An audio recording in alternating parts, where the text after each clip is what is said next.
Hello বন্ধুরা, চলে এসেছি নতুন একটা ভিডিও নিয়ে। আজ করব লইটা মাছের ফ্রাই। তো কিভাবে করলাম তোমাদের সাথে সেটা শেয়ার করে নিই।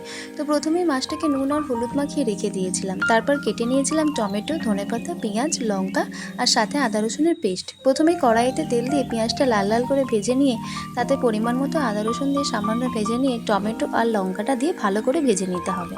তারপর দিয়ে দিতে হবে পরিমাণ মতো নুন, হলুদ, লঙ্কা গুঁড়ো। যে যেমন ঝাল খেতে পছন্দ করো তেমনই ঝালটা দেবে। পরিমাণ মতো জিরে গুঁড়ো আর রঙের জন্য অল্প কাশ্মীরি লঙ্কার গুঁড়ো। তারপর সেটাকে ভালো করে কষিয়ে নিয়ে তাতে মাছগুলো দিয়ে সামান্য ভাপিয়ে নিতে হবে। তারপর একটা চামচের সাহায্যে তার কাঁটাগুলো ছাড়িয়ে নিয়ে, এখানে কোনো রকম জল ব্যবহার করা হবে না। মাছ থেকে যে জলটা বেরোবে তাতেই রান্নাটা হয়ে যাবে। যতক্ষণ না জল শুকিয়ে আসছে ততক্ষণ নাড়তে থাকতে হবে। জল শুকিয়ে এলেই আমাদের লইটা মাছের ফ্রাই রেডি। তোমরাও একদিন এরকমভাবে ট্রাই করে দেখো আর আমাকে কমেন্ট করে জানিও তোমরা কারা কারা এই মাছটা খেয়েছো। টাটা বন্ধুরা, দেখা হচ্ছে নেক্সট ভিডিও।